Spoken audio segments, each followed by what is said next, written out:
Hey, what's up, guys?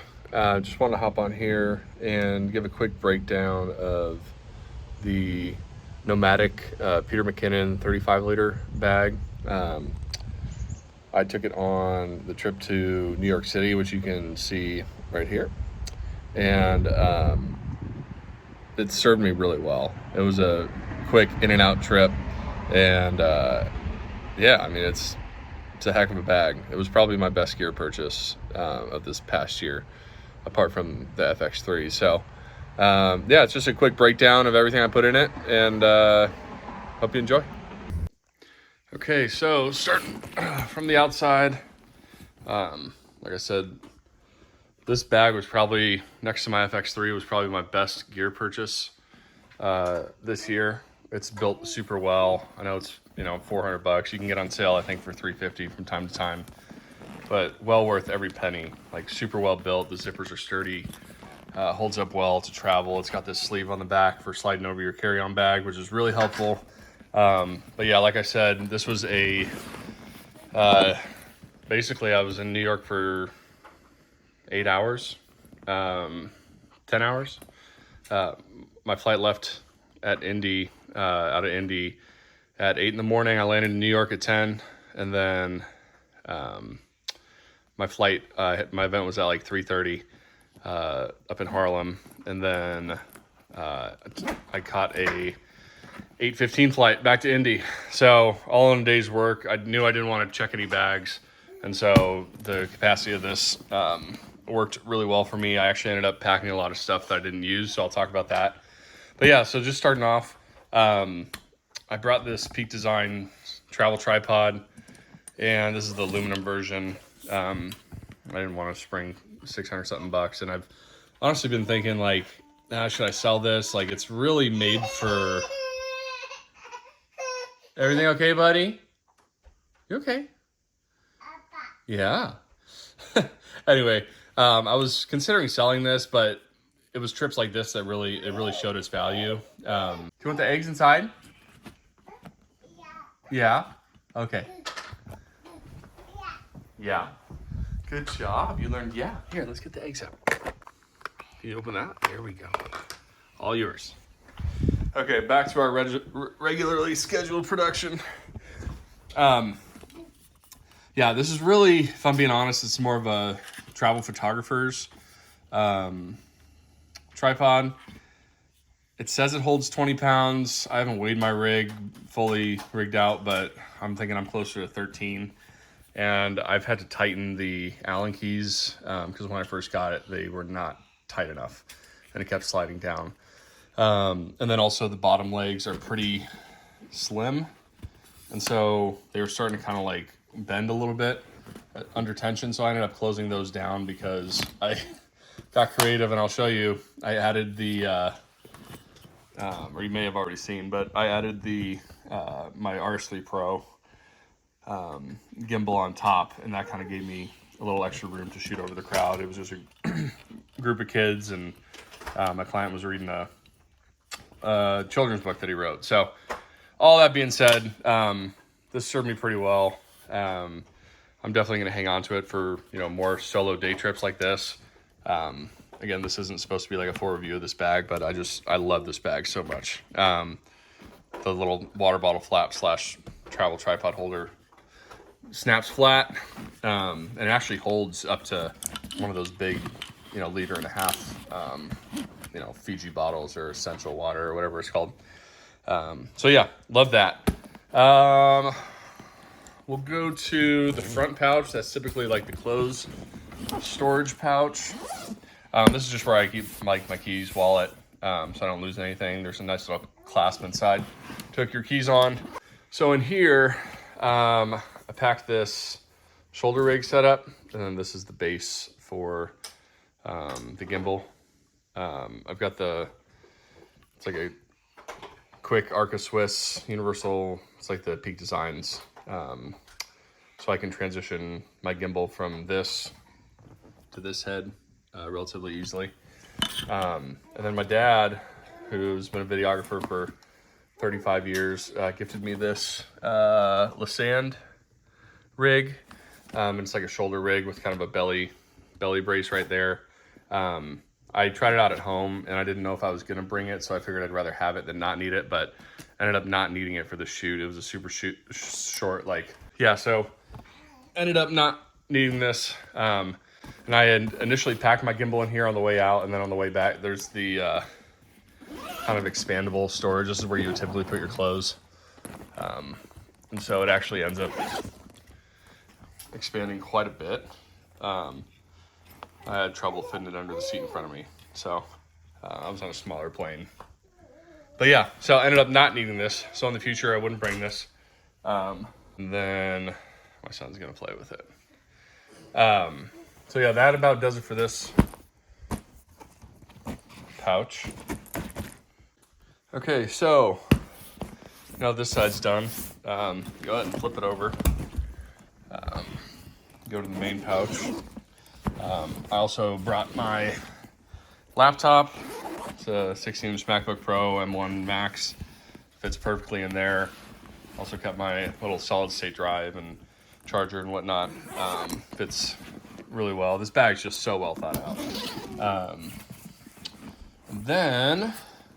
So opening it up, I'm gonna let this part kind of hang. We'll get to that. This is pretty much what my setup looked like. So we'll start down here. Brought my PT5-2, I think, or PT6, port keys PT6 monitor. Ended up not using this because I was on a gimbal. I was gonna have this if I was gonna run more of a handheld mount. And then this is just the sunshade for that. So we'll get that out of the way. So in the future, I'd probably just store my top handle, XLR handle down here. Good job, buddy.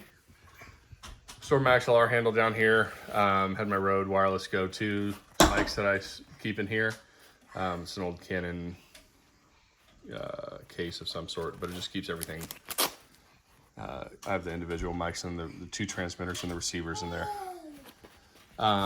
So that stays there. So I had two 99 watt hour mini V-mount batteries. This newer one has held up really well. There was one that was like, I forget the name of it. It was like Cine Mini V-Log. I forget, but I'll put it up. I used that on a shoot and it just died super fast powering my Atomos and FX3. And it really should not have died that fast. The small rig didn't die that fast. And so I ended up finding this newer one. You can actually get them on sale right now for like less than $100. If you find a certain link on Amazon, I can link these in the description below. Both this and the small rig have been great. I really want to try out that new 212 for when I don't have air travel, just for all day shoots. But yeah, so these are great. And then moving on to FX3, Sigma 24-70, and then a ProMaster variable ND on the front. Okay, so just to show you kind of how I had this rigged out on the gimbal, I had this, and then the XLR handle was connected, and then I had, you know, my little monitor flipped out, the built-in electronic viewfinder, or built-in monitor. RS3 handled it well. I actually just got the RS3 Pro back from some warranty work because the motor kept dying on it. But seems like they fixed that issue, and yeah, it was great. My son's playing with the equipment as well. So yeah, so anyway, so I had this rigged out with the Sennheiser MKE 600. I guess he's just gonna be doing this review with me. And yeah, RS3 Pro breaks down pretty well. Watch out, watch your hand. Fits in there, little Zimbabwe, when you need a little focus boost. Thank you for helping. Oh no, we're not gonna play with that, thank you. Okay, so while my son plays with that, I'll walk you through what I have on this side. These are just some zipper pouches, SD card, you know, RS3 mount, another random card reader, some other hardware. This is like the top handle, the little NATO rail that goes on the top of the FX3 with a small rig cage. CF Express reader. Yeah, again, a lot of this stuff I ended up packing more than I needed. I have some, you know, extra small rig batteries. I haven't updated the firmware on the FX3 to 4.0, so I can still run these in a pinch for some reason my other stuff's not working. Thank you. You want to show them the top handle that I didn't use? Got the top handle just in case, but I ended up needing the XLR inputs. So these are recommended by Peter, who's a DP and grip out of, I believe, the Dallas-Fort Worth area. I'll link his channel here. He's a great wealth of knowledge subscription. Noah's pulling out my HDMI cable and another little small rig tool. But anyway, Peter recommended these. I haven't had a chance to use them yet, but they're great. They're supposedly a great alternative for using like makeup powder to cut down on, you know, the oils on skin. And the guys like to use these so they don't have to use makeup. Cuts down that sheen. So I'll let you know how these work in the future. Other stuff I had was, I thought I brought that hawk mount. I guess I didn't. Maybe I did. Okay, let's see what else I have in here. No, I didn't. This is my XLR. I forget who makes this. Let's see. Nutric. These have been great. Low profile, slim XLR for running the Sennheiser MK600 that I just picked up. That worked really well. But yeah, just miscellaneous like D-tap cables, HDMI cables. USB-C is what I power my camera with from the V-mount.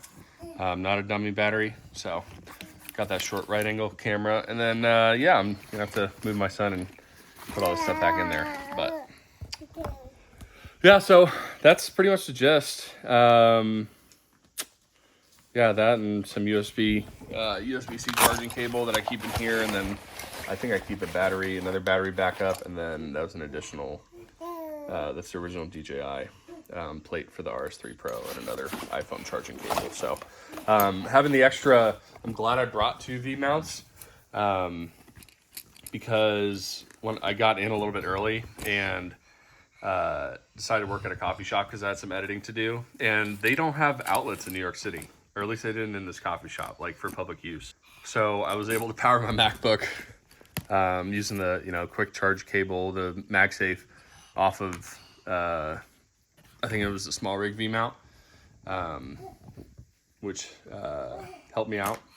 And then I was able to plug it in once I got to the airport. So yeah, it was very clutch to bring 2 of those. Helped me out a lot. And yeah, let me know what you guys think. I appreciate you watching. This is just kind of what I did for a really low profile, you know, try and keep minimum.